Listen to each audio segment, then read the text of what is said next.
밤의 가장자리 바다는 독특한 특성을 지닙니다. 서쪽 지평선에서 마지막 빛이 사라질 때입니다. 이때 바다는 표면이라기보다 경계처럼 보이기 시작합니다. 완전한 어둠이 찾아오기 전 밤의 깊은 시간 동안 파도는 더 이상 태양을 반사하지 않습니다. 대신 그 빛을 흡수하며 깊어지는 푸른 하늘 아래에서 느린 숨결처럼 움직입니다. 이때 아주 오래된 무언가가 명확해집니다. 고대인들도 이러한 특성을 알아차렸습니다. 바다의 기질에 삶을 온전히 맡겼던 선원들, 해변을 바라보며 집을 지었던 어부들, 절벽 위에서 잠자는 가슴처럼 규칙적인 파도의 움직임을 지켜보던 시인들, 이 모든 이들은 낮과 밤 사이의 그 경계의 순간에 바다가 텅 비어 있지 않음을 느꼈습니다. 바다는 무언가로 가득 차 있었습니다. 물론 수많은 생명체들이 그곳에 있었지만 그것은 단순히 생명체가 아니었습니다. 그것은 어떤 존재감이었습니다. 하나의 의지였습니다. 폭풍을 통째로 삼킬 만큼 거대했습니다. 또한 조용한 아침에는 잔을 내려놓는 손길처럼 배를 부드럽게 해안으로 이끌 만큼 온화한 인격이었습니다. 그 존재감에는 이름이 있었습니다. 위대한 시인들이 그에게 최고의 단어를 부여하기 수천 년 전부터 그 이름은 이미 불려왔습니다. 희생 제물 위에서 속삭여졌습니다. 진흙판에 새겨지고 선박 옆면에 그려졌습니다. 물을 마주보는 신전벽에는 대리석으로 조각되었습니다. 그 이름은 포세이돈이었습니다. 그는 세 형제 중 한 명이었습니다. 이 세 형제는 세상을 나누어 가졌습니다. 하지만 그가 받은 세상은 가장 오래되고 가장 광활하며 여러 면에서 가장 불확실했습니다. 제우스는 빛나고 높아서 쉽게 볼 수 있는 하늘을 차지했습니다. 이 하데스는 깊고 봉인되어 있으며 끔찍한 종말을 품고 있는 지하 세계를 가졌습니다. 그러나 포세이돈은 바다를 가져갔습니다. 바다는 위에도 아래에도 끝도 시작도 없습니다. 바다는 그 사이에 존재합니다. 바다는 언제나 움직입니다. 그 안에는 모든 모순이 담겨 있습니다. 고요하면서도 파괴적이며 생명을 주면서도 치명적입니다. 얕은 곳에서는 투명하고 깊은 곳에서는 완전히 꿰뚫어 볼 수 없습니다. 바다의 군주가 된다는 것은 인간의 마음이 자연 세계에서 아름답다고 느끼는 모든 것의 군주가 되는 것이었습니다. 그리고 그리스 신화의 위대한 이야기 속에서 포세이돈 자신도 모순적인 존재였습니다. 위험 있고 무서우며 관대하면서도 복수심에 가득 찬 신이었습니다. 그는 삼지창 한 번의 일격으로 도시를 폐허로 만들 수 있었습니다. 어떤 고요한 저녁에는 세상의 바닥에 있는 산호와 달빛 궁전에서 쉬는 모습으로 발견되기도 했습니다.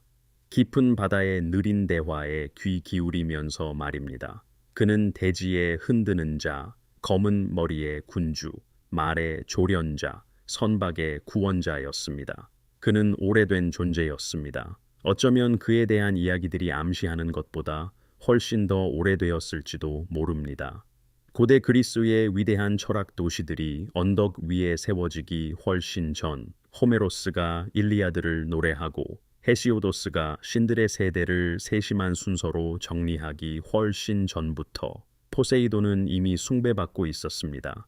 그리스 종교 생활의 가장 초기 증거를 연구하는 학자들은 3000년 이상 거슬러 올라가는 점토판에서 그의 이름을 발견했습니다.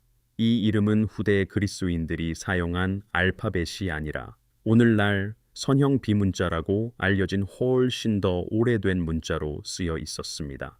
선형 비문자는 청동기 시대 미케네 그리스인들이 사용한 음절 문자 체계입니다. 이 문명은 고전 세계와 너무 멀리 떨어져 있어서 마치 언어의 유령만 공유하는 별개의 민족처럼 느껴집니다. 필로스와 크노소스 같은 미케네 궁전 중심지의 행정 기록에 있는 그 점토판에는 그 이름이 초창기 학자들을 놀라게 할 정도로 자주 나타납니다. 특히 펠로폰네소스 남서부에 위치한 해안 도시인 필로스의 기록에는 포세다오네라는 신에게 바쳐진 봉헌물이 기록되어 있습니다. 이 신은 그 공동체의 종교 생활에서 최우선적인 중요성을 지녔던 것으로 보입니다. 이것이 바로 포세이돈이었습니다. 우리가 아는 신화 중 어떤 것도 기록되기 훨씬 전부터 그는 이미 중심적이고 강력했으며 신성한 소와 기름, 곡물을 받고 있었습니다. 선형 비문자 증거는 놀라운 점을 시사합니다. 미케네 시대에 포세이돈이 제우스 자신보다 더 중요했을 수도 있다는 것입니다. 그의 이름은 더 자주 등장합니다. 그의 몫은 더 세심하게 기록되어 있습니다. 고전적인 판턴이 익숙한 위계 질서에 자리 잡기 전의 세계에서는 하늘의 군주가 아니라 바다의 군주가 그리스도 종교 감정의 중심에 가장 가까이 서 있었을 수도 있습니다. 이 점은 우리가 그를 이해하는 방식을 바꾸기 때문에 잠시 주목할 가치가 있습니다. 후대의 전통은 호메로스와 헤시오도스 그리고 고전 아테네의 시민 신화에 의해 형성되었습니다. 이 전통은 포세이돈을 우주적 관점에서 두 번째 형제이자 중간 아이로 확고히 자리매김했습니다. 그는 권능 면에서는 제우스 아래에 있었습니다. 하지만 오래된 세계에서는 달랐습니다. 항해술이 발달했던 청동기 시대의 왕국들의 세계, 필로스와 미케네, 그리고 에게해의 민호와 문명의 영향을 받은 문화권에서는 바다가 부차적인 관심사가 아니었습니다. 바다는 주요한 고속도로였습니다. 바다는 부의 원천이자 정복의 통로였습니다. 또한 교역과 식민화, 생존의 길이었습니다. 그들에게 바다는 아름다운 배경이 아니었습니다. 바다는 세상 그 자체였습니다. 그리고 바다를 다스리는 신은 누구에게도 부차적이지 않았습니다. 학자들이 포세이돈을 중심으로 모인 신화적 전통을 살펴보면 이 오래된 중요성의 흔적을 발견합니다. 그의 별명, 역할, 연결성 등 모든 것이 한때 최고 지상의 물의 신으로 숭배되었던 신을 가리킵니다. 그는 근본적인 힘이었습니다. 이는 올림포스 신들이 신성한 위계 질서를 호메로스가 보존할 형태로 재편성하기 전의 일입니다. 이런 의미에서 신화는 단순한 이야기가 아닙니다. 그것들은 기록 보관소입니다. 그리고 포세이돈의 기록 보관소 안에는 고대 세계의 우선순위가 여전히 남아 있습니다. 어디를 찾아야 할지 안다면 말입니다. 포세이돈의 탄생 이야기는 모든 올림포스 신들의 이야기와 마찬가지로 크로노스와 레아로부터 시작됩니다. 크로노스는 티탄족의 군주였습니다. 그들은 올림포스 신들이 권력을 잡기 전 우주를 지배했던 신성한 존재들의 세대였습니다. 그는 편안한 통치자가 아니었습니다. 그는 자신의 부모인 하늘의 우라노스와 대지의 가이아로부터 배웠습니다. 아버지의 권력은 언제나 자녀들에 의해 위협받는다는 것을 말입니다. 그는 이를 확인하는 예언을 받았습니다. 자신의 자손 중 하나가 언젠가 자신에게 맞서 그를 전복시킬 것이라는 내용이었습니다.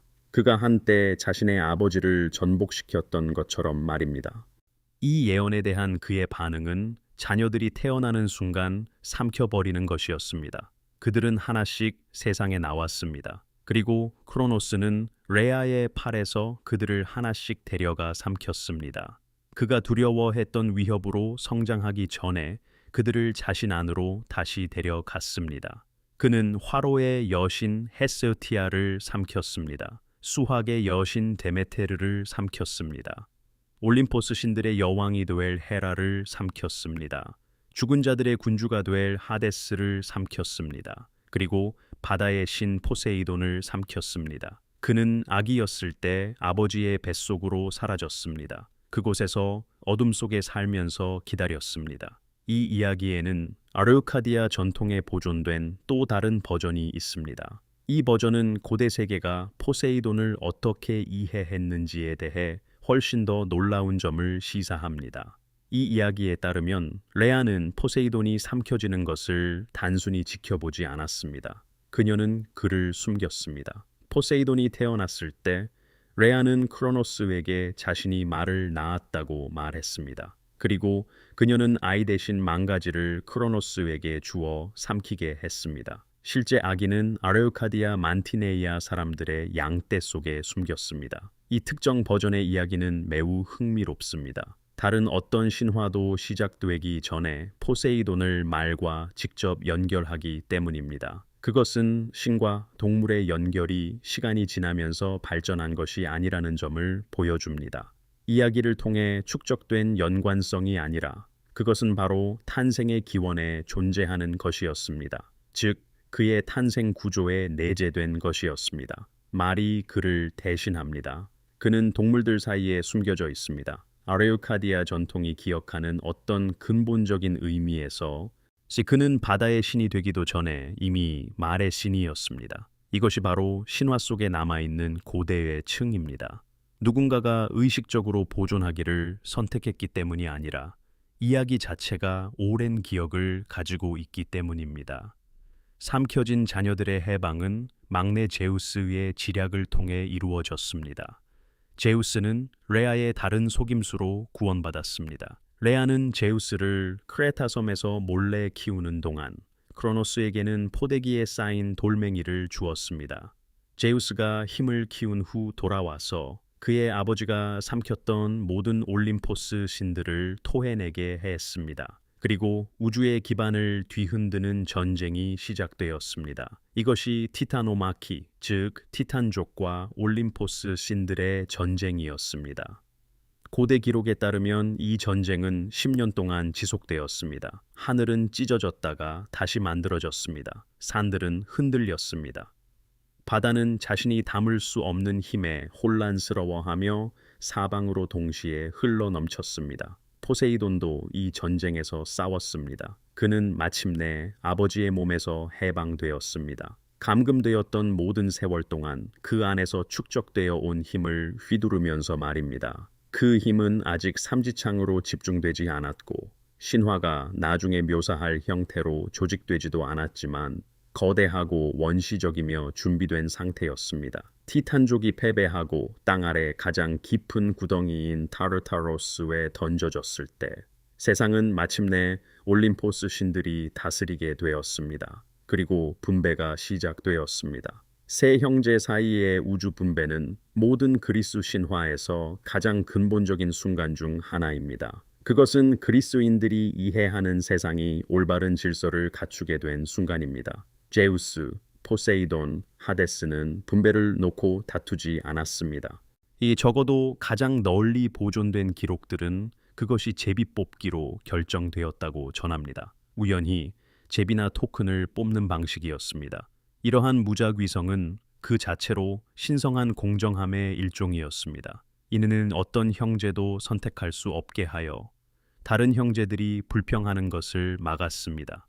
제우스는 하늘을 뽑았습니다. 그와 함께 상공, 빛과 천둥, 그리고 감시의 영역을, 즉 가장 높은 위치를 받았습니다. 하데스는 지하 세계를 뽑았습니다. 땅 아래의 왕국, 죽은 자들의 영역, 모든 것의 종착지였습니다. 그리고 포세이돈은 바다를 뽑았습니다. 그는 하늘과 지하 세계 사이에 놓인 중간 영역을 받았습니다. 그리고 그와 함께 그의 다른 두 형제 중 누구도 똑같은 방식으로 소유하지 못한 것을 받았습니다. 그것은 바로 땅과의 직접적인 접촉이었습니다. 바다는 육지를 둘러싸고 그 아래에 있기 때문입니다.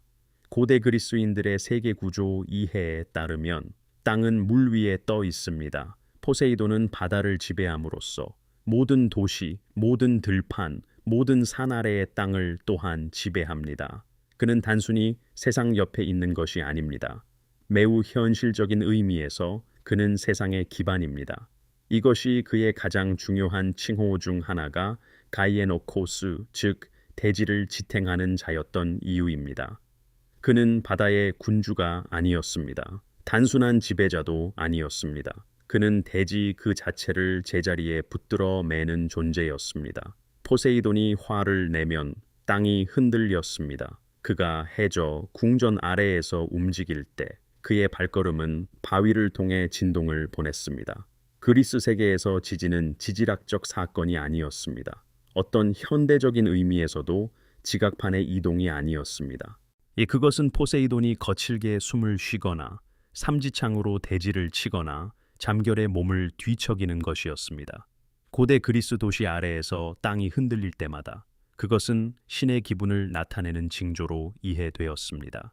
이것이 그의 또 다른 핵심 별명인 엔노시가에오스, 즉 대지를 흔드는 자였습니다. 두 가지 역할이 동시에 수행되었습니다. 바다의 군주이자 지진의 군주였습니다. 고대인들은 이 둘이 연결되어 있다고 이해했기 때문입니다. 땅이 흔들리는 것은 그 아래에 고체 물질이 없기 때문입니다. 그 아래에 있는 것은 물이며 물은 움직입니다. 포세이돈은 그 물이 언제 어떻게 움직일지 결정하는 존재입니다. 그는 세상의 안정성 아래에 있는 힘이었고 그의 기분은 그 안정성이 유지될지 여부를 결정했습니다.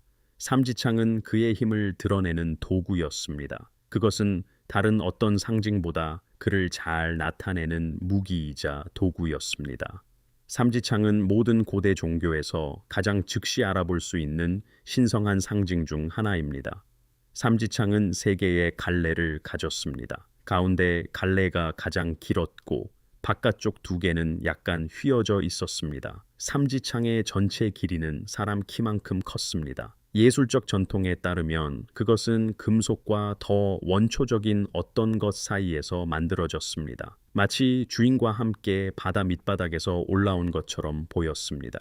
신화 속에서 삼지창은 여러 가지 일을 해냈습니다. 삼지창이 바위를 치면 샘을 만들었습니다. 땅을 치면 지진을 일으켰습니다. 물에 담그면 바다를 휘저 폭풍을 만들었습니다. 그것은 벽과 다리, 배를 파괴할 수도 있었습니다.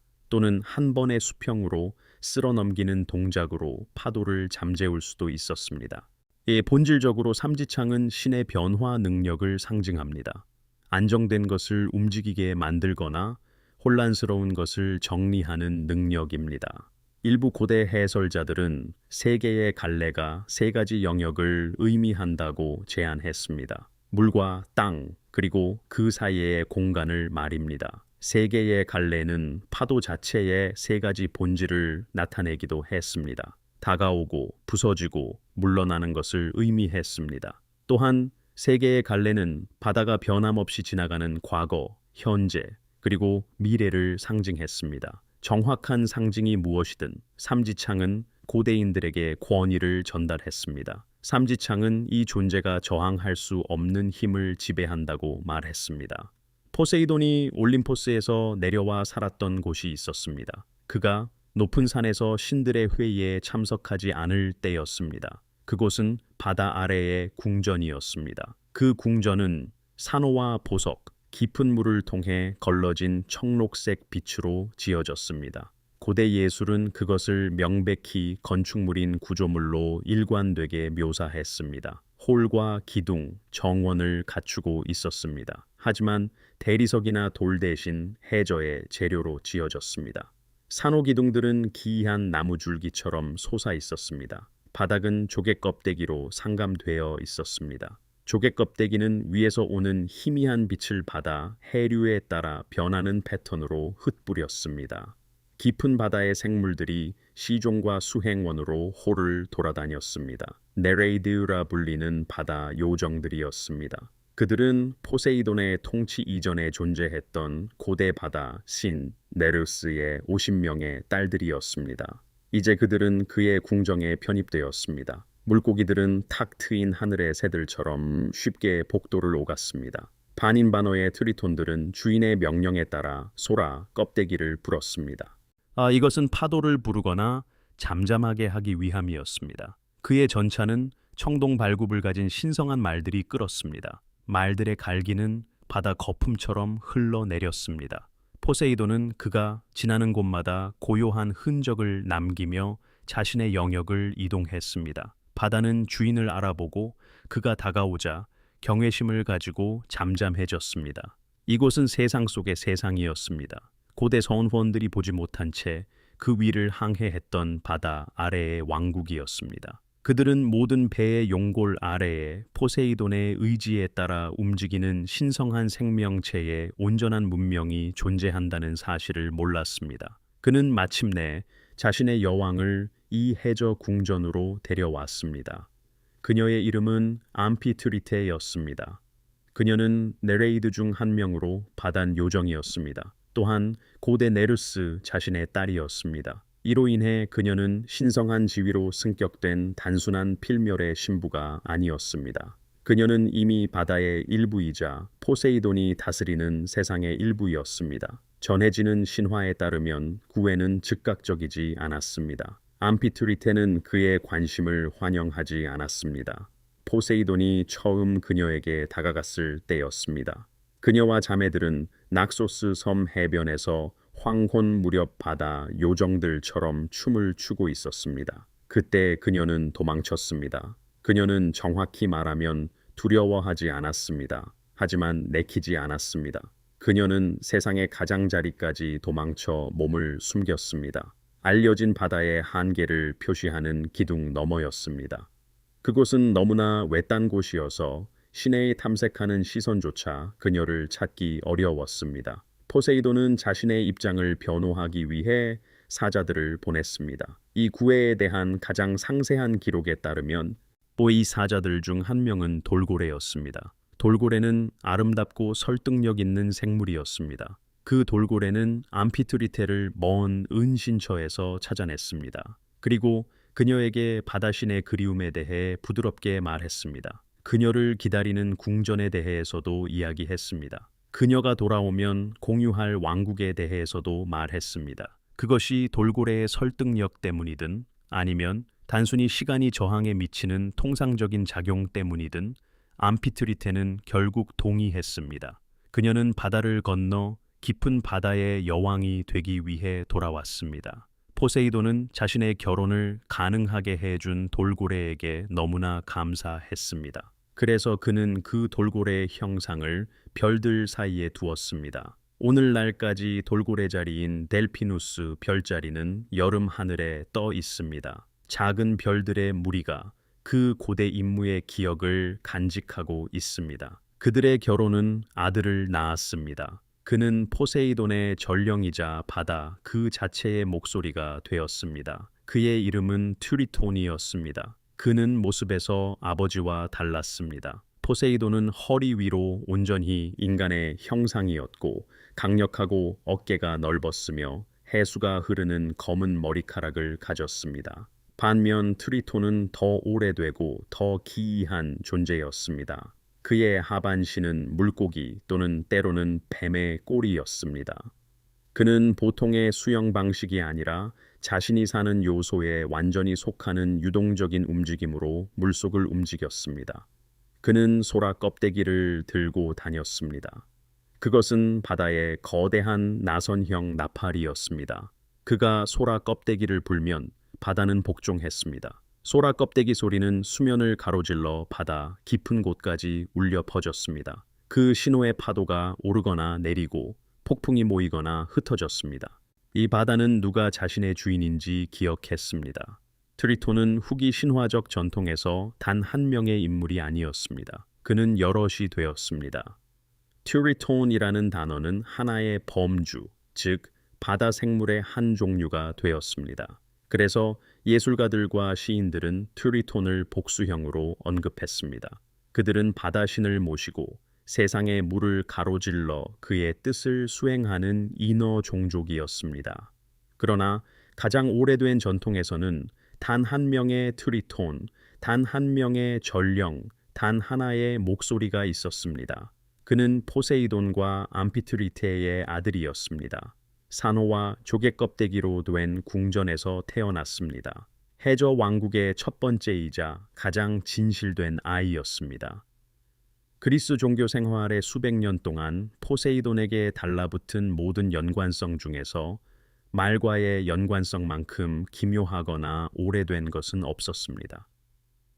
겉으로 보기에는 이것이 어울리지 않아 보입니다. 그는 바다의 신입니다. 바다가 말과 무슨 관계가 있을까요? 하지만 가장 오래된 전통에서는 그렇지 않았습니다.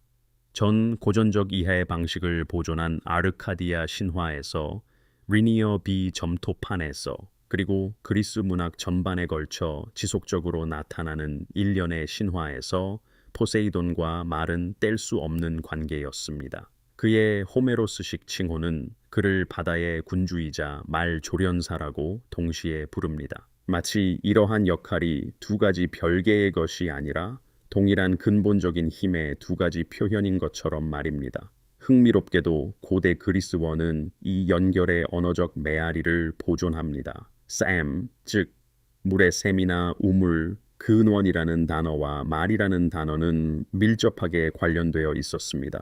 둘 다 포세이돈의 영역 아래에 있는 것으로 이해되었습니다. 그는 말을 창조했습니다.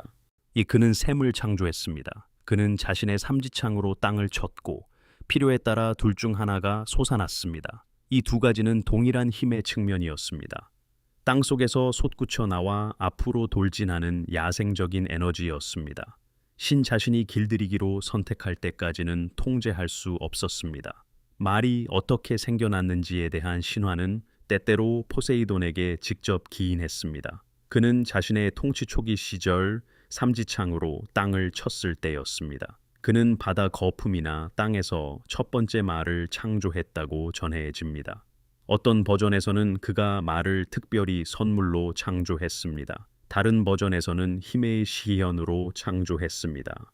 또 다른 버전에서는 창조가 그러한 원초적 힘을 가진 신의 본질적인 일부였기 때문이라고 합니다.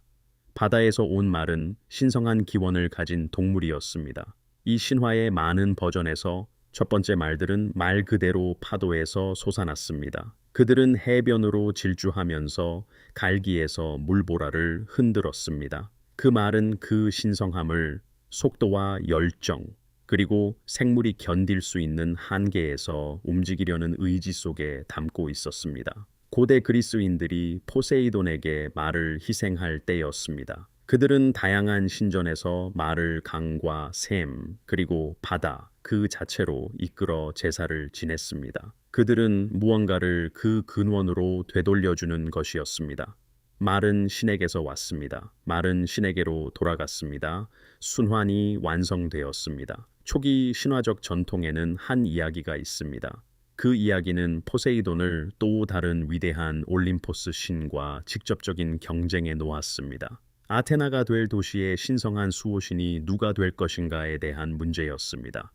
그 도시는 고정이에는 그리스 세계에서 가장 중요한 도시가 되어가고 있었습니다. 아테네의 수호신 자리를 놓고 벌어진 포세이돈과 아테나의 경쟁은 전체 전통에서 가장 중요한 신화 중 하나입니다. 그 내용 때문이 아니라 그것이 신들과 문명 자체에 대한 그리스인의 이해를 드러내기 때문입니다. 그 장면의 배경은 아크로폴리스 바위였습니다.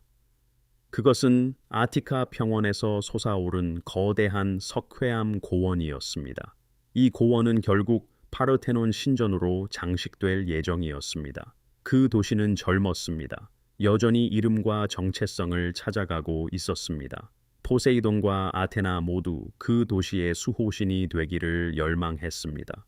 도시의 숭배를 받고 그 성격을 인도하며 가장 큰 필요의 순간에 사람들이 부르는 이름이 되고 싶어 했습니다. 경쟁이 마련되었고 그 조건은 간단했습니다. 각 신은 도시에 선물을 줄 것이었습니다. 더 나은 선물이 승리할 것이었습니다. 포세이돈이 먼저 나섰습니다. 그는 아크로폴리스 바위 가장자리로 가서 삼지창을 높이 들었습니다. 그리고 땅을 뒤흔드는 자의 모든 힘을 다해 땅을 쳤습니다. 바위가 갈라지면서 그 틈에서 샘물이 솟아올랐습니다. 그것은 짠물이었습니다. 깊은 곳에서 끌어올라 돌 위로 퍼져나갔습니다. 그것은 놀라운 광경이었습니다. 신의 순수한 힘이 눈에 보이게 드러났습니다. 그의 신성한 무기의 일격으로 단단한 바위에서 물이 솟아난 것이었습니다. 도시 사람들은 모여들었고 놀라움과 어느 정도의 계산적인 시선으로 샘을 바라보았습니다. 샘은 유용했습니다. 샘은 도시를 지탱할 수 있었습니다. 하지만 이 샘은 짠물이었습니다. 짠물은 마실 수 없고 작물에 물을 줄 수 없으며 이에 성장해야 하는 공동체의 특별한 갈증을 해소할 수 없었습니다. 이어서 아테나가 앞으로 나서 아크로폴리스의 땅에 손을 댔습니다. 그 손에서 올리브 나무가 자라났습니다. 올리브 나무는 은빛 녹색이었고 처음에는 소박했습니다. 포세이돈이 만들어낸 극적인 간헐천에 비하면 볼품없어 보였습니다. 하지만 다른 종류의 약속으로 가득 차 있었습니다. 올리브 나무는 요리와 램프용 기름을 주었습니다. 또한 건축용 목재를 주었습니다. 먹고 보존할 수 있는 과일을 주었으며 여름 더위에 그늘을 주었습니다. 아마도 가장 중요하게는 지중해 세계 전역에서 거래될 수 있는 작물을 주어 도시를 부유하게 만들 수 있었습니다. 심사위원들은 아테나에게 수호신 자리를 수여했습니다. 다양한 기록에 따르면 그들은 올림포스의 신들이었습니다. 또는 아테네의 첫 번째 필멸의 왕 혹은 시민의회였습니다. 그녀의 올리브 나무는 더 실용적인 선물이었습니다. 그녀의 나무는 생명을 지탱할 수 있었습니다. 반면 포세이돈의 샘은 바다가 모든 힘에도 불구하고 마실 수 없는 것임을 상기시켜 줄 뿐이었습니다. 포세이돈은 분노했습니다. 신화들은 이 점에 일관적입니다. 그는 실망을 침착하게 받아들이는 신이 아니었습니다. 아테네를 잃은 것은 그의 자존심에 깊은 상처였습니다. 아테네는 성장하는 도시였습니다. 피르스 항구는 그의 바다를 마주하고 있었습니다. 그곳의 무역은 그의 물에 의존했습니다. 선원들은 보호를 위해 그에게 기도했습니다. 일부 기록에 따르면 그 후 포세이돈은 보복으로 아티카 평원을 침수시켰습니다. 이는 농지를 소금물 아래로 덮어버렸습니다. 그것은 그가 무엇을 할 수 있는지에 대한 경고였습니다. 심지어 도시가 다른 수호신을 선택하더라도 그는 무언가를 빼앗을 수 있었습니다. 홍수는 결국 물러났고 아테네는 재건되었습니다. 아테나는 여전히 그 도시의 수호 여신으로 남았습니다. 그러나 아테네에서 포세이돈이 잊히지는 않았습니다. 그는 그곳에서도 중요한 존재로 숭배되었습니다. 파레오테논 신전 옆에 세워진 아크로폴리스의 에레크테온 신전은 두 선물이 나타난 바로 그 지점을 표시했습니다. 그곳 바위에는 삼지창 자국이 여전히 보였습니다. 소금물 샘물은 여전히 땅 아래에서 흘렀습니다. 아테네는 두 신 모두를 기억했습니다. 아테나를 선택했지만 포세이돈에게는 특별한 경외심을 보였습니다. 이것은 불필요하게 거스르지 않기로 결정한 힘에 대한 존중이었습니다. 위대한 도시 트로이와 관련된 이야기가 있습니다. 이 이야기는 포세이돈 성격의 다른 면모를 보여줍니다. 그의 정당한 분노뿐만 아니라 노동과 협력의 능력을 보여줍니다. 불의에 맞서는 일종의 위엄 또한 드러납니다. 호메로스가 불멸로 만들었던 유명한 전쟁 훨씬 이전에 트로이의 성벽이 건설되었습니다. 아킬레스와 오디세우스, 프리아모스 세대 이전의 일이었습니다. 호메로스는 이 유명한 성벽들을 묘사했습니다. 그것들은 너무 두껍고 완벽하게 지어져 어떤 일반 군대도 부술 수 없었습니다. 신화적 전통에 따르면 그 성벽들은 인간의 손만으로 지어진 것이 아니었습니다. 문명과 예술을 관장하는 두 위대한 올림푸스 신 포세이돈과 아폴론이 있었습니다. 그들은 트로이의 라오메돈 왕을 일정 기간 동안 섬기도록 보내졌습니다. 이것은 일종의 신성한 노동이었습니다. 제우스가 어떤 죄에 대한 벌로 내린 명령이었습니다. 그 죄의 정확한 성격은 기록마다 다릅니다. 하지만 그 결과 두 신은 필멸의 왕을 섬기는 필멸의 시간을 보냈습니다. 포세이돈이 성벽을 건설했습니다. 그는 신성한 손으로 돌을 다루어 벽을 높이 쌓았습니다. 그 높이는 필멸자들이 감당할 수 있는 것과는 다른 차원의 규모처럼 보였습니다. 성벽은 너무 견고하여 마치 땅의 기반함 자체에서 솟아난 것 같았습니다. 마치 도시가 항상 그곳에 있었고 성벽은 단순히 바위의 자연적인 형태인 것 같았습니다. 노동 기간이 끝나자 포세이돈과 아폴로는 라오메돈에게 약속된 대가를 받으러 나타났습니다. 하지만 라오메돈은 거절했습니다. 그는 그들을 내쫓았습니다. 심지어 그들을 위협했을 수도 있습니다. 아폴로도로스가 전하는 바에 따르면 라오메돈은 합의된 대금을 주지 않았습니다. 그는 신들에게 그들의 귀를 자르고 노예로 팔겠다고 말했습니다. 이는 너무나도 오만불손한 발언이었습니다. 마치 인간이 실수를 한 것이라기보다는 신화가 교만이 극에 달했을 때 일어나는 일을 보여주는 방식과 같았습니다. 포세이돈의 대응은 트로이를 향해 바다 괴물을 보내는 것이었습니다. 깊은 곳에서 거대한 생물이 솟아났습니다. 그리스인들은 이런 종류의 공포를 케토스라고 불렀습니다. 그것은 거대하고 굶주린 바다의 짐승이었습니다. 신이 의도적으로 보낸 것이었습니다. 괴물은 트로이 해안을 황폐하게 만들었습니다. 신탁은 왕실 공주의 희생만이 그것을 달랠 수 있다고 선언했습니다. 라오메돈의 딸 헤시오네는 해안 바위에 묶여 괴물을 기다렸습니다. 헤라클레스는 우연히 그 지역에 있었습니다. 그는 라오메돈과 거래를 했습니다. 헤라클레스는 괴물을 죽이는 대신 신성한 말을 받기로 했습니다. 그 말들은 제우스가 가니메데스 납치에 대한 보상으로 트로이 왕실에 주었던 것이었습니다. 헤라클레스는 케토스를 죽이고 헤시오네를 구했습니다. 라오메돈은 그에게도 대가를 지불하기를 거절했습니다. 이것은 그 남자의 특징이었던 것 같습니다. 헤라클레스는 결국 돌아와 이전 전쟁에서 트로이를 약탈했습니다. 하지만 그것은 다른 이야기입니다. 여기서 중요한 것은 포세이돈이 지은 성벽이 버텼다는 것입니다. 그 성벽들은 그 약탈을 견뎌냈고 그 후 한 세대 동안 버텼습니다. 호메로스가 묘사할 트로이 전쟁의 열해 동안 더 버텼습니다. 그리스인들이 결국 창과 전략을 버리고 목매에 의존할 때까지 말입니다. 포세이돈의 성벽은 강제로 부술 수 없었기 때문입니다. 일리아스에서 포세이돈은 호메로스 작품 전체를 관통하는 복잡한 신성한 충성심과 우주적 정치의 관계를 반영하는 역할을 합니다. 그는 그리스인들을 지지했습니다. 그들이 이기기를 바랐습니다. 부분적으로 이는 트로이가 그가 한때 건설을 도왔던 도시였기 때문입니다. 그는 건설에 대한 보상을 사기당했습니다. 라오메돈 가문에 대한 원한은 깊었습니다. 그러나 일리아스에는 포세이돈이 트로이인을 위해 행동한 중요한 순간도 기록되어 있습니다. 그가 트로이의 아이네이아스 왕자를 아킬레스의 손에 의한 거의 확실한 죽음에서 구한 때였습니다. 이 개입은 수세기 동안 독자들을 당혹스럽게 했습니다. 그것이 그의 명백한 충성심에 반하는 것처럼 보였기 때문입니다. 일반적인 설명은 포세이돈이 트로이에 대한 충성심 때문이 아니라는 것입니다. 그는 아이네이아스에 대한 존중 때문에 행동했습니다. 아이네이아스는 위대한 가문을 세울 운명이었습니다. 이 특별한 순간의 그의 죽음은 신성한 계획을 방해했을 것입니다. 즉, 포세이돈은 잘못된 편에 있는 사람을 보호하는 경우에도 더 큰 질서를 지킨다는 것입니다.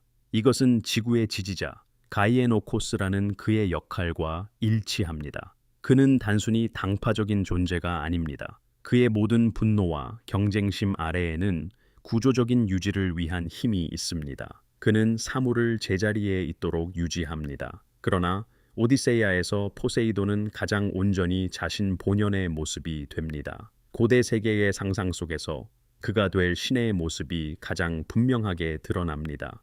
오디세이아는 가장 깊은 수준에서 그가 도착하기를 원치 않는 바다를 건너 집으로 돌아가려는 한 남자의 이야기입니다. 오디세우스는 키클롭스 폴리페모스를 눈멀게 했습니다. 폴리페모스는 한때 그리스 신화 전반에 걸쳐 흔했던 거대한 외눈박이 거인 중 한 명이었습니다. 덜 흔했던 것, 그리고 이 눈멀게 한 행위가 우주적으로 그렇게 중요한 이유는 무엇이었을까요? 폴리페모스가 단순히 괴물이 아니었기 때문입니다. 그는 포세이돈의 아들이었습니다. 완전한 올림푸스적인 의미의 신의 자식은 아니었습니다. 그러나 그는 어쨌든 자식이었습니다. 바다신과 토우사라는 이름의 바다, 님프 사이에서 태어났습니다. 그는 세상의 끝자락에 있는 이름 없는 섬의 산에서 자랐습니다. 그곳의 키클롭스들은 도시도 법도 숭배하는 신도 없었습니다. 그들은 오직 외눈으로 하늘을 응시했습니다. 오디세우스가 그 눈에 날카로운 말뚝을 박아 폴리페모스가 동굴에서 울부짖게 했을 때 그는 바다 자체에 개인적인 적을 만들었습니다. 폴리페모스가 동굴에서 올린 기도는 호메로스의 모든 작품 중에서 가장 효과적인 구절 중 하나입니다. 이 피가 그의 눈먼 얼굴을 타고 흘러내렸습니다. 그의 목소리는 바위의 영이 구멍을 통해 솟아올랐습니다. 그는 아버지의 이름을 불렀습니다. 그는 포세이돈에게 오디세우스가 고향에 도착하지 못하게 해달라고 부탁했습니다. 만약 운명의 여신들이 허락한다면 적어도 늦게 혼자 낯선 배를 타고 도착하게 해달라고 했습니다. 모든 동료를 잃은 후 그곳에서 고통을 맞이하게 해달라고 했습니다. 포세이돈은 그 기도를 들었습니다. 그는 이미 다른 이유들로 오디세우스에게 화가 나 있었습니다. 그 남자가 자신의 영리함을 너무 믿는 무기처럼 다루는 방식 때문이었습니다. 이는 신성한 힘을 무시하는 것에 가까운 자신감이었습니다. 그는 자신만의 이유와 아들의 기도도 있었습니다. 그는 오디세우스를 바다를 가로질러 끈질기게 추격했습니다. 호메로스의 기록에서는 거의 개인적인 원한처럼 보입니다. 오디세우스가 육지에 가까워질 때마다 폭풍이 일어났습니다. 뗏목이 만들어질 때마다 난파되었습니다. 포세이돈은 오디세우스를 죽이지 않았습니다. 운명의 여신들이 그를 그것으로부터 보호했고 제우스도 허락하지 않았습니다. 그러나 그는 신성한 허락의 한계가 허용하는 한 길고 끔찍한 여정을 만들었습니다. 오디세이아에는 포세이돈의 힘이 특별한 강렬함과 아름다움으로 묘사된 한 장면이 있습니다. 오디세우스는 님프 칼립소에게 뗏목을 받았습니다. 그는 그녀의 섬에서 7년을 보낸 후 마침내 고향으로 항해하고 있었습니다. 잠시 동안 바다는 잔잔했고 별들은 맑았습니다. 마침내 여정이 순조롭게 진행될 것처럼 보였습니다. 세상의 끝자락에서 에티오피아인들과의 잔치에서 돌아오던 포세이돈은 밖을 내다봅니다. 그는 물 위에 있는 오디세우스를 보았습니다. 그 남자의 진행 상황을 본 순간 신이 억눌렀던 모든 것이 다시 불붙었습니다. 그는 구름을 모읍니다. 그는 네 방향에서 동시에 바람을 깨웁니다. 북쪽에서는 보레아스, 남쪽에서는 노토스, 동쪽에서는 유로스, 서쪽에서는 제피로스를 각각의 동굴에서 불러냅니다. 바다는 단순히 폭풍우가 치는 것을 넘어섭니다.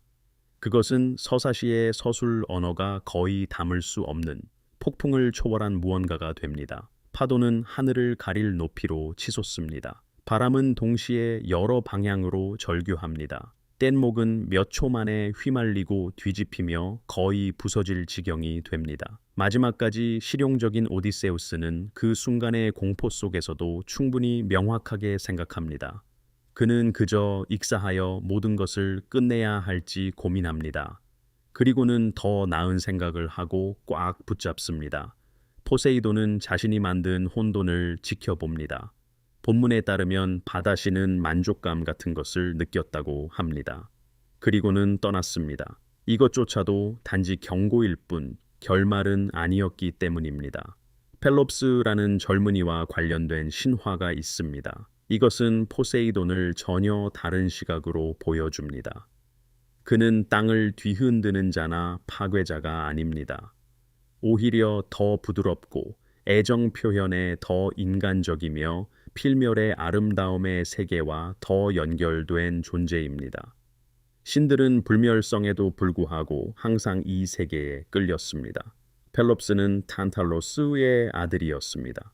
탄탈로스는 리디아의 왕으로 여러 면에서 위반의 전형적인 인물이었습니다. 그는 올림푸스에서 신들과 식사하는 특별한 특권을 받았습니다. 그리고 이 특권을 너무나도 심각한 위반 행위로 갚았습니다. 그의 처벌은 모든 그리스 신화에서 영원한 고통의 근본적인 예시 중 하나가 되었습니다. 그러나 탄탈로스의 비극이 그의 가문의 결정적인 사실이 되기 전에 그의 아들 펠롭스가 있었습니다. 펠롭스가 왕이 되기 전에는 놀라운 은총의 순간이 있었습니다. 포세이돈은 그 소년을 보았습니다. 아마 탄탈로스가 끔찍한 실수를 저지른 신들의 잔치에서였을 것입니다. 혹은 그 이전 소년이 세상을 살아가는 평범한 움직임 속에서였을 수도 있습니다. 소년은 너무나 아름다워 신들의 눈조차 그에게 머물렀습니다. 포세이돈은 펠롭스를 사랑했습니다. 그는 그를 올림푸스로 데려갔습니다. 이는 때때로 총애하는 필멸자들에게 행해지던 일이었습니다. 소녀는 신들 사이에서 봉사하고 신성한 존재와 가까이 있게 되었습니다.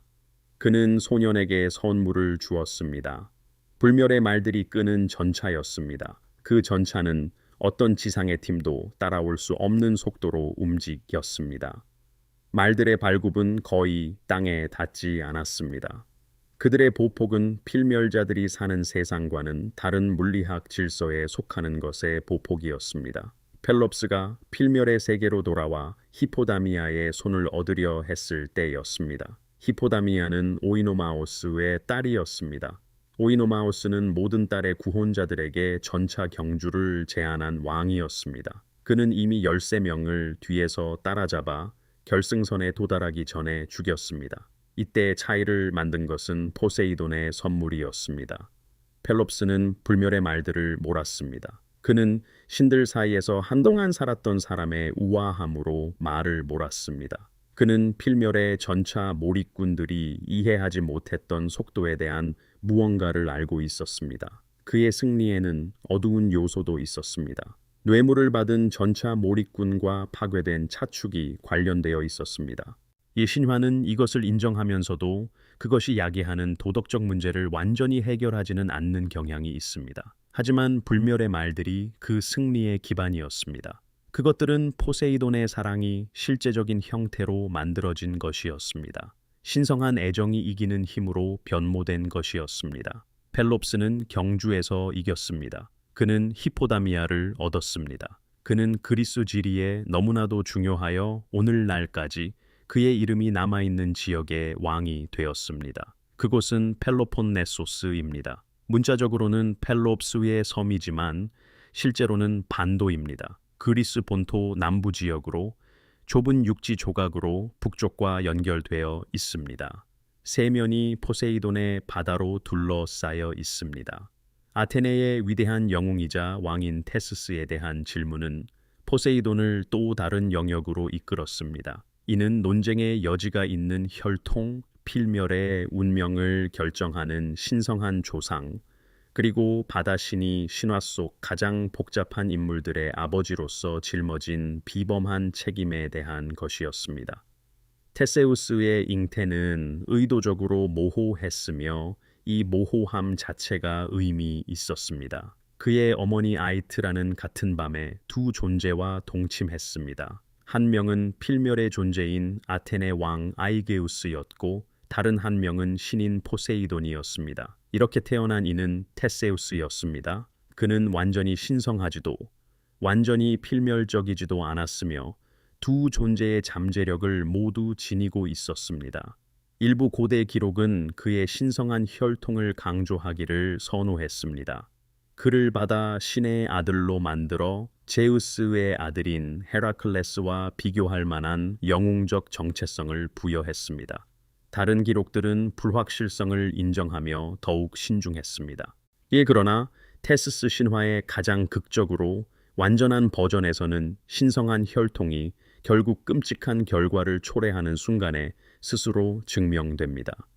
테스스가 미노타우로스를 상대하기 위해 크레타로 항해했을 때 그의 아버지 아이그스는 조심스러운 지시를 주었습니다.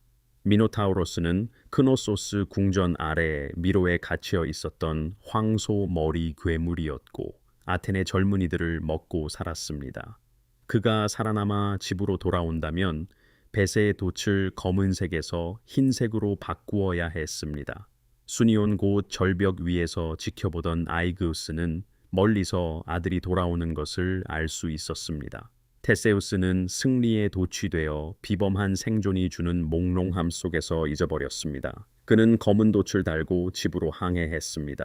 아이그스는 절벽에서 검은 돛을 보았습니다. 그는 아들이 죽었다고 믿었습니다. 아이그스는 아래 바다로 몸을 던졌습니다. 고대 세계가 에게게해라고 불렀던 그 바다는 오늘날까지 그의 이름을 간직하고 있습니다. 테세우스가 집에 도착하여 무슨 일이 일어났는지 알게 되자 그 슬픔은 닷처럼 신화 속에 자리 잡았습니다. 이 결말에는 이상하고 순환적인 특성이 있습니다. 포세이돈의 아들이었을지도 모르는 테세우스는 망각으로 인해 필멸의 아버지의 죽음을 초래했습니다. 그리고 그 필멸의 아버지는 포세이돈의 바다에서 죽었습니다. 그 바다는 죽은 자의 이름을 영원히 간직하게 되었습니다.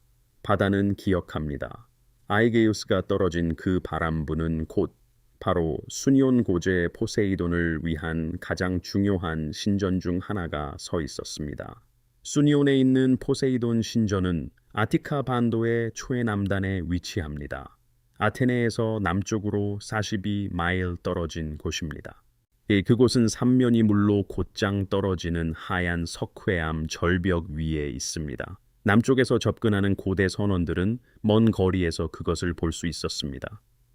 그 광경은 그들이 집에 가까워졌음을 알려주었습니다.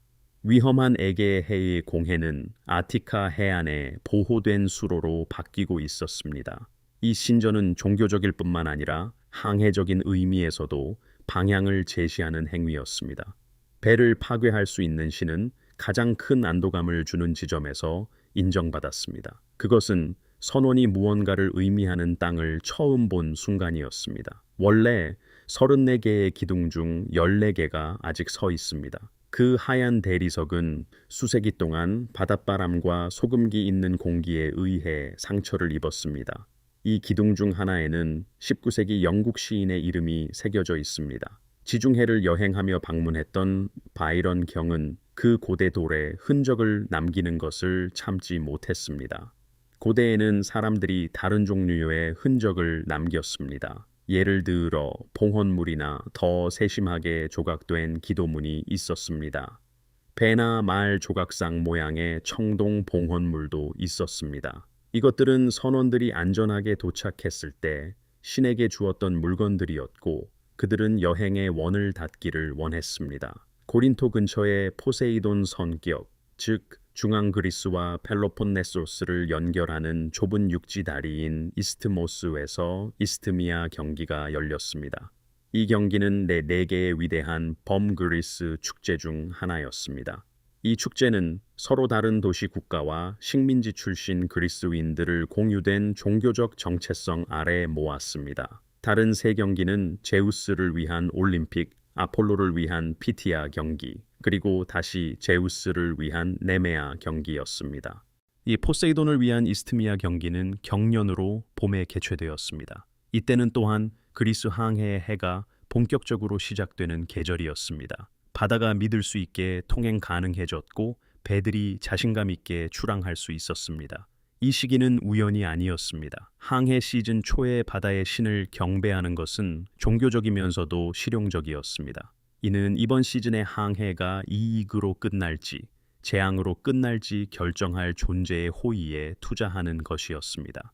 이 경기에는 육상 경기, 씨름, 오종 경기, 경마와 같은 운동 경기뿐만 아니라 음악 및 시, 낭송 경연도 포함되었습니다. 초기에는 야생 샐러리 화관이 상품이었습니다. 나중에는 마르는 소나무 화관으로 바뀌었습니다. 소나무는 포세이돈의 나무였으며 해안을 따라 자라고 배를 짓는 데 사용되었습니다. 이는 경기를 다시 바다와 그 상업과 연결했습니다. 선원들은 모든 중요한 항해 전에 포세이돈에게 기도했습니다. 이 기도는 특정한 성격을 가졌습니다. 그것은 자비로울 것이라고 믿는 존재에게 탄원하는 기도가 아니었습니다. 오히려 당신을 파괴할 수 있음을 아는 힘에 대한 신중하고 존경심 있는 인사였습니다. 이 기도는 어떤 요청을 하기 전에 먼저 신의 권위를 인정했습니다. 그것은 신의 칭호를 부르고 이전의 봉헌물을 상기시키며 안전한 귀환 시 신을 잘 경배하겠다는 의도를 표현했습니다. 이러한 의미에서 그것은 요청이라기보다는 계약을 제안하는 것이었습니다. 그리고 출항 전에 바다에 바치는 제물이 있었습니다. 물에 붓는 기름이나 때로는 황소나 수샹의 피였습니다. 극한 상황에서는 말 그 자체의 희생도 있었습니다. 신의 신성한 동물을 완전히 헌신하는 몸짓으로 그에게 돌려주는 것이었습니다. 이것은 배가 집으로 돌아올 때 완료될 빚의 첫 번째 할부금으로 이해되었습니다. 희생은 고대 그리스인들이 신성한 존재들과 관계를 유지하는 방식이었습니다. 그것은 호해의 메커니즘이었습니다. 먼저 개방적으로 그리고 돌아올 것에 대한 확신 없이 주었습니다. 그런 다음 항해했습니다. 그 선물은 제공된 정신으로 받아들여졌기를 바라는 희망을 품고서 말입니다. 포세이돈 전승의 가장자리에는 이상하고 아름다운 신화가 있습니다. 그의 누이 데메테르와 관련된 이야기이며 바다와는 전혀 관련이 없습니다. 데메테르는 수학의 여신이자 곡물과 대지 그리고 토양의 비옥함을 관장하는 신이었습니다. 거의 모든 면에서 그녀의 바다신 오빠와는 정반대였습니다. 그러나 그리스 전역에서 가장 오래된 아레우카디아 전통에는 포세이돈과 데메테르의 황야 이야기가 있습니다. 이 전통은 더 정교한 도시 국가들이 잊었거나 합리화했던 신화적 층위를 보존했습니다. 데메테르는 슬픔에 잠겨 있었습니다. 이것은 그녀의 딸 페르세포네가 지하 세계로 끌려간 후의 기간이었습니다. 데메테르는 신성한 의무에서 벗어나 애도하며 땅을 헤매었습니다. 성장 여신이 절망에 빠졌기 때문에 모든 것이 성장을 멈추었습니다. 포세이돈은 그녀를 쫓았습니다. 이 특정 전통에서 그는 바다 신의 모습이 아니라 수말의 모습으로 그녀에게 왔습니다. 데메테르는 그에게서 숨으려 했고 자신을 암말로 변신시켜 말 무리 속에 숨었습니다. 그는 그곳에서 그녀를 찾아냈고 변장한 그녀를 알아보았습니다. 그들의 결합에서 신성한 말이 태어났습니다. 그 말은 아리온이었는데 검은색이고 비범한 속도를 가졌습니다. 그의 오른쪽 발은 사람의 발이었지만 왼쪽 발은 말굽이었습니다. 그는 살아있는 어떤 것보다도 빠르게 달릴 수 있었습니다. 이 신화는 이상하고 고대적이며 아주 오래된 세계의 깊은 논리를 담고 있습니다. 바다와 샘, 말의 신이 동물의 모습으로 대지와 수학의 여신을 만나는 이야기입니다. 가장 오래된 종교적 상상력 속에서 바다와 육지의 구별은 아직 완전히 그려지지 않았습니다. 땅 아래를 움직이며 땅을 흔들었던 신은 대지의 비옥함과 바다의 소금에 모두 연결되어 있었습니다. 신화 전통에서 포세이돈의 많은 자식들 중에서 가장 지속적으로 문제가 많았던 것은 그의 거인 아들들이었습니다. 따라서 신화적인 관점에서 가장 흥미로웠습니다. 올림포스 신들은 강력했습니다. 그러나 그들의 힘은 법과 호해, 신성한 합의의 체계 내에서 질서 있게 유지되었습니다. 거인들은 그렇지 않았습니다. 그들은 조직 없는 힘이었고 구조 없는 강함이었습니다. 그들은 신화에서 정돈된 신성한 힘이 관리해야 할 문제로 등장하는 경향이 있었습니다. 포세이돈의 거인 자식들은 셀 수 없이 많고 다양했습니다. 그러나 특히 두 명이 눈에 띕니다. 그들은 오투스와 에피알테스였고 알로아다이라 불렸습니다. 그들은 해마다 9큐빗씩 더 커졌다고 합니다. 신화가 보통 묘사하려 했던 어떤 것보다도 거대했습니다. 그들은 포세이돈과 이피메데이아라는 필멸의 여인 사이에서 태어났습니다. 이피메데이아는 바닷물을 무릎에 부어 그들을 잉태했습니다. 이것은 바다신에 대한 헌신 행위였습니다. 너무나 이상하고 구체적이어서 의식적 기원을 암시합니다. 그것은 신화가 변형된 형태로 보존한 오래된 숭배의 관습이었습니다. 알로아다이 형제는 너무나 거대해져서 올림포스를 직접 공격하기로 결정했습니다. 그들은 오사산을 펠리온산 위에 쌓아 신들에게 닿을 만큼 높은 계단을 만들었습니다. 그들은 결국 서로를 파괴하도록 속아 넘어갔습니다. 그리스 신화에서 이런 인물들이 흔히 그러하듯 말입니다. 우월한 힘이 아니라 지혜로 패배했습니다. 전통은 지혜를 우월한 미덕으로 일관되게 제시했습니다. 그리고 안타이오스가 있었습니다. 포세이돈의 또 다른 거인 아들입니다. 그러나 안타이오스의 어머니는 인간이 아니라 가이아 그 자신이었습니다. 가이아는 모든 존재 중 가장 오래된 존재이자 모든 것 아래의 땅입니다. 안타이오스는 리비아의 군주였습니다. 그는 몸의 어떤 부분이든 땅에 닿아 있는 한 씨름에서 패배할 수 없었습니다. 가이아가 접촉을 통해 그의 힘을 끊임없이 재생시켰기 때문입니다. 헤라클레스는 결국 그를 땅에서 들어 올리고 힘이 빠져나갈 때까지 붙잡아 둠으로써 그를 제압했습니다. 이것이 이 신화가 중요한 이유입니다. 이 신화는 포세이돈의 힘의 한계에 대한 이야기입니다. 바다 신의 가장 강력한 자식조차도 궁극적으로 다른 힘이 통제하는 무언가에 의존했다는 정도에 대한 이야기입니다. 공중에 있는 안타이오스는 무력했습니다. 바다 신의 아들은 땅이 필요했으며 땅이 주어지지 않자 그 모든 힘은 사라졌습니다. 이 신화는 포세이돈에 대한 고대 우주론적 이해의 진실을 담고 있습니다. 그는 거대하고 거인들의 아버지이지만 스스로 자급자족하지 못합니다. 그는 땅이 자신을 지탱해 줄 필요만큼이나 땅 아래에 자신을 필요로 합니다. 그리고 메두사에 대한 이야기가 있습니다. 메두사는 3명의 고르곤 중 한 명이었으며 그중 가장 유명했습니다. 그녀는 유일하게 죽을 수 있는 존재였고 그녀의 시선은 보는 사람을 돌로 변하게 했습니다. 페르세스는 결국 잘린 그녀의 머리를 주머니에 내어 이 하늘을 가로질러 운반했습니다. 하지만 이 모든 일이 일어나기 전, 즉 그녀가 기억되는 괴물이 되기 전의 이야기가 있습니다. 그녀의 이야기에는 포세이돈에게 속한 순간이 존재합니다. 가장 오래된 기록에 따르면 메두사는 아름다운 여인이었습니다. 그녀는 바다와 연결되어 있었으며 일부 자료에서는 바다신들의 딸로 묘사되었습니다. 포세이돈은 세상에서 만나는 많은 아름다운 존재들에게 그랬던 것처럼 그녀에게 이끌렸습니다. 가장 널리 인용되는 이야기에 따르면 그들의 결합은 아테나 신전에서 이루어졌습니다. 이것이 바로 아테나가 용서할 수 없었던 침범이었습니다. 그녀의 성소가 그렇게 침해당하고 그 신성함이 바다 신의 욕망에 의해 유린당한 것입니다. 아테나의 반응은 메두사를 괴물로 변모시키는 것이었습니다. 메두사는 꿈틀거리는 뱀 머리카락과 어떤 생명체도 보면 죽지 않을 수 없는 얼굴을 갖게 되었습니다. 이것은 어떤 현대적 기준에도 정당한 처벌이 아니었습니다. 고대 세계의 이야기 자체에 대한 관계도 복잡했습니다. 일부 자료들은 메두사가 반드시 침략자가 아니었던 행동으로 고통받는 것의 불공정함을 분명히 느꼈습니다. 그러나 신화적으로 중요한 것은 그 결합에서 나온 결과입니다.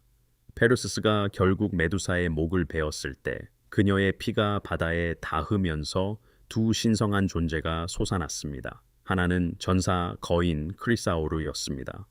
다른 하나는 페가수스였습니다. 페가수스는 날개 달린 말로 눈처럼 희고 빛나는 모습이었습니다. 그는 죽어가는 고르곤의 목에서 튀어나와 하늘로 날아올랐습니다. 그는 세상에 존재했던 가장 아름다운 말이었으며 날개 달린 말이었습니다. 이 바다신의 자손은 아버지의 말과의 연관성과 물 위 무한한 공간과의 연관성을 모두 지녔습니다.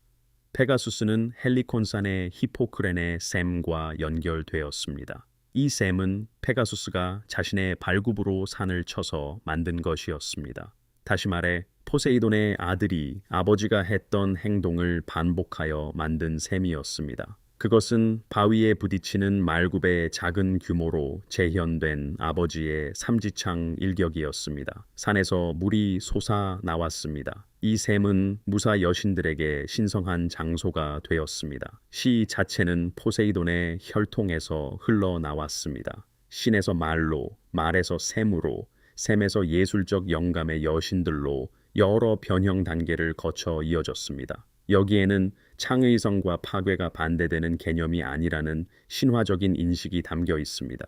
도시를 부수고 배를 침몰시킬 수 있는 그 힘이 있습니다. 그 힘은 다른 각도에서 가장 아름다운 인간적 창조의 원천이 되는 것을 낳을 수 있습니다. 고대 그리스의 의리의 생활에서 아티카 달력의 12월은 포세이돈으로 불렸습니다. 그것은 포세이돈의 달이었으며 깊은 겨울 바다의 달이었습니다. 이 시기에는 항해가 거의 중단되었습니다. 배들은 해변에 정박되었고 바다는 인간의 상업 활동 방해 없이 신에게 완전히 맡겨졌습니다. 이 달 동안 아테네와 아티카 전역에서 포세이돈을 기리는 주요 축제가 열렸습니다. 여기에는 단순히 포세이데이아라고 불리는 고대 축제도 포함되었습니다. 겨울은 포세이돈의 계절이었습니다. 여름과 달리 겨울 바다는 가장 본연의 모습이었습니다. 그것은 인간의 사용에서 가장 멀리 떨어져 있었고 그 신성한 지배자의 순수한 영역이었습니다. 네, 겨울 바다는 현대인들이 상상하는 지중해가 아닙니다. 그것은 휴가 사진 속 푸르고 반짝이는 여름의 모습이 아닙니다. 겨울 바다는 회색 빛이며 흰 파도가 일고 차갑습니다. 그 움직임은 여름 바다를 아이들이 노는 곳처럼 보이게 할 정도로 묵직합니다. 고대 그리스인들은 이 두 가지 바다를 모두 알았습니다. 그들은 겨울 바다를 더 진실한 것으로 이해했습니다. 잔잔한 날씨의 예의가 사라졌을 때 신의 진짜 얼굴을 보여주는 것이었습니다. 신화적 전통에서 포세이돈과 아폴론의 관계는 흥미로운 신성한 파트너십 중 하나입니다. 그들은 경쟁보다는 상호 보완적인 짝을 시사하는 방식으로 반복해서 함께 나타납니다. 아폴로는 태양과 빛, 질서와 가장 정제된 문명의 신입니다. 반면에 포세이돈은 바다와 지진, 그리고 문명에 선행하고 그 아래에서 계속되는 근원적인 힘의 신입니다. 그러나 그들은 협력합니다. 그들은 함께 트로이의 성벽을 건설합니다. 그들은 식민지 건설의 신성한 감독을 공유합니다.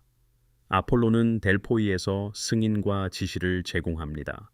포세이돈은 물 위 식민지 선박을 보호하고 새로운 도시가 건설될 때 기초 재물을 위한 정화수를 제공했습니다. 고대 그리스의 신성한 풍경에서 포세이돈은 한때 델포이 신탁소의 공동 관리를 맡았다고 전해집니다. 이것은 아폴론이 단독 후원자가 되기 전의 일입니다. 이것은 더 오래된 무언가의 단편입니다.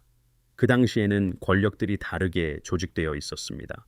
대지를 뒤흔드는 자와 태양신은 후대에 비해 그리스 종교적 상상력에서 더욱 균등하게 균형을 이루었을 것입니다. 수많은 신화적 맥락에서 아폴론과 포세이돈의 짝은 고대 그리스인들이 세상을 두 상호 보완적인 힘 사이에 있다고 이해했음을 시사합니다. 그것은 아폴론의 빛나는 질서와 포세이돈의 심오하고 예측 불가능한 깊이입니다. 플라톤의 대화록, 특히 크리티아스와 티마이오스에 보존된 전통이 있습니다.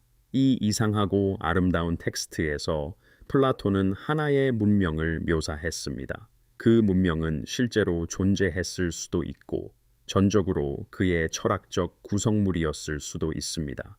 이 전통은 포세이돈을 신화 역사상 가장 유명한 잃어버린 세계에 기원해 놓습니다. 플라톤은 아틀란티스가 원래 포세이돈의 영역이었다라고 말합니다. 세상이 신들 사이에서 처음 나뉘었을 때 바다신은 그 섬 대륙을 받았습니다. 그곳은 헤라클레스의 기둥 너머에 있었습니다. 우리가 지브롤터 해협이라 부르는 곳을 넘어선 지역이었습니다. 그리스인들은 그 대양을 아틀란틱이라 불렀으며 신화 속 아틀라스와 연관 지었습니다.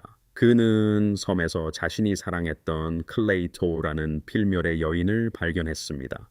그는 그녀를 위해 섬 중앙의 언덕 위에 궁전을 지었습니다. 그리고 그 언덕 주위에 일련의 동심원 고리를 만들었습니다. 육지와 물이 번갈아 나타나는 세 개의 육지 고리와 세 개의 물 고리였습니다. 마치 관역이나 미로 같았으며 외부 세계로부터 여인을 보호하기 위해 봉인되었습니다. 그는 그녀를 위해 바위에서 샘을 솟아나게 했습니다. 하나는 뜨거운 물샘이었고 다른 하나는 차가운 물샘이었습니다. 그는 그녀와 결합했고 그녀에게서 10명의 아들이 태어났습니다. 이들은 아틀란티스의 첫 번째 왕들이 되었고 섬을 서로 나누어 가졌습니다. 여러 세대에 걸쳐 이 왕들의 후손 문명은 비범했습니다. 그들은 부유하고 강력하며 지혜로웠습니다. 그들의 혈관에는 바다신의 신성한 피가 흘렀고 신성한 기원으로부터 비롯된 정의로 다스렸습니다. 그러나 세대가 지나고 신들과 필멸의 존재들이 섞이고 다시 섞일 때마다 늘 그러하듯이 신성한 요소는 희석되었습니다. 지혜는 고갈되었고 결국 남은 것은 비범한 힘을 소유한 인간의 야망뿐이었습니다. 이것은 모든 신화에서 가장 위험한 조합 중 하나입니다. 제우스는 아틀란티스가 어떻게 변했는지 내려다 보았고 신들을 소집하여 회의를 열었습니다. 플라톤의 크리티아스 텍스트는 문장 중간에서 끝납니다. 어떤 판결이 내려졌는지는 티마이오스 기록을 통해 짐작할 수 있을 뿐입니다. 티마이오스는 아틀란티스가 단 하루, 낮과 밤의 대재앙 속에서 바다에 잠겼다고 말합니다. 그것은 포세이돈의 물에 의해 되찾아졌고 원래 성장했던 요소로 되돌아갔습니다. 플라톤이 실제 고대 전통을 기록했는지 혹은 정교한 철학적 우화를 구성했는지는 논란의 여지가 있습니다. 학자들은 2500년 동안 이 문제에 대해 결론 없이 논쟁해 왔습니다. 아틀란티스 이야기가 포세이돈에게 귀속된다는 점은 중요합니다. 이는 바다신을 서양 역사상 가장 위대한 문명 신화의 기원에 놓기 때문입니다. 이 이야기는 그의 신화를 완벽한 내부 논리로 활용합니다. 포세이돈은 자신의 바다 영역에서 신성하고 필멸의 삶이 뒤섞인 세계를 창조합니다. 그 세계는 신성한 요소가 강한 한 번성합니다. 필멸의 요소가 그것을 압도하면 바다는 그 세계를 되찾아갑니다. 바다는 자신이 믿지 않는 것을 유지하지 않습니다. 이것이 신화 전체에 걸친 포세이돈의 논리입니다. 그는 지지를 받을 자격이 있는 것을 지지합니다. 그리고 자신의 개입 조건을 위반한 것은 철회하거나 파괴합니다. 이후 세기의 로마인들이 그리스 세계를 자신들의 것으로 흡수하면서 대대적인 번역과 종합 작업을 시작했습니다. 이것은 결국 우리가 그리스 로마 신화라고 부르는 것을 만들어냈습니다. 이 과정에서 포세이돈은 넵투누스가 되었습니다. 이 두 이름은 어원적으로 관련이 없습니다. 넵투누스는 물과 습기와 관련된 원시 인도유럽어 뿌리에서 유래한 것으로 보입니다. 반면 포세이돈의 이름 기원은 진정으로 불확실하며 아마도 그리스 이전 시대에 속할 것입니다. 그러나 이 시는 동일하거나 신학적으로 큰 어려움 없이 동일시될 만큼 충분히 가깝다고 이해되었습니다. 넵투누스는 로마와 로마 제국 전역에서 숭배되었습니다.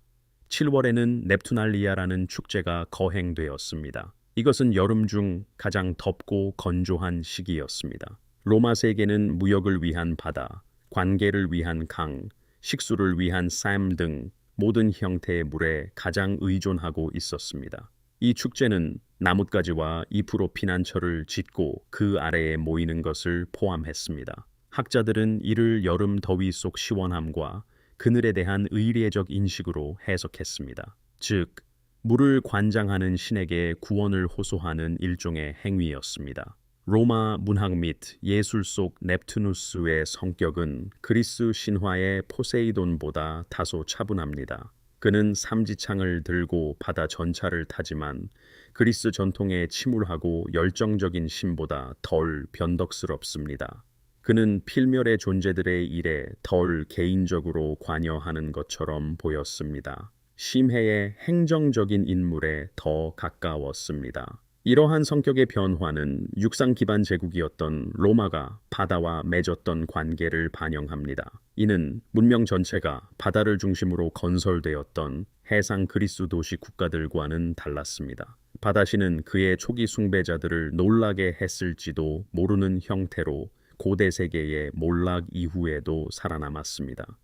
그의 이미지는 르네상스 회화와 조각으로 이어졌습니다. 넵투누스는 이탈리아 도시 광장의 분수대에 삼지창을 들고 서 있었습니다. 바다말들은 그의 발 주위를 휘감고 있었습니다. 이는 종교적 헌신이 아닌 시민적 자부심의 상징이었습니다. 도시가 물과 상업 그리고 넓은 세상을 지배하는 모습을 보여주고자 했던 것입니다. 로마의 트레비 분수는 유명한 18세기 형태로 넵투누스를 중앙에 배치했습니다. 웅장하게 솟아오르는 형상과 그의 주위 물에서 솟아나는 말들이 보입니다. 이 모든 것은 내륙도시 한가운데에 물의 개선문으로 설계되었습니다. 이는 로마가 바로크 건축 시대에도 여전히 대양의 지배자임을 주장하는 것이었습니다. 북유럽 전통에서 넵투누스의 형상은 고유한 바다신을 가진 문화들의 해상 상상력과 융합되었습니다. 노르웨이의 뇨르우드, 대서양과 북해의 이름 없는 힘과 결합했습니다.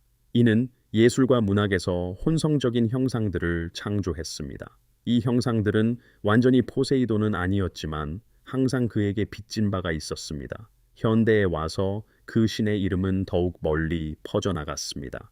태양계에서 8번째 행성이자 가장 먼 곳에 있는 짙푸른 행성은 해왕성이라는 이름을 천문학적 우주로 가져왔습니다. 이 행성은 1846년에 발견되었습니다. 그 색깔 때문에 바다의 신의 이름을 따서 명명되었습니다. 그 특별한 푸른색은 처음 해왕성을 본 모든 천문학자에게 바다를 떠올리게 했습니다. 해왕성은 주로 수소와 헬륨으로 이루어진 가스형 행성입니다. 작은 암석 핵과 메탄 얼음 대기를 가지고 있으며 이로 인해 기묘한 푸른빛을 띱니다. 해왕성의 한 해에는 지구의 165년과 맞먹을 정도로 느리게 공전합니다. 해왕성은 고전적 행성 중 가장 멀고 가장 신비로운 존재입니다. 해왕성은 관측되기 전에 수학적으로 예측되었습니다. 계산으로 발견되었고 망원경으로 확인되었습니다.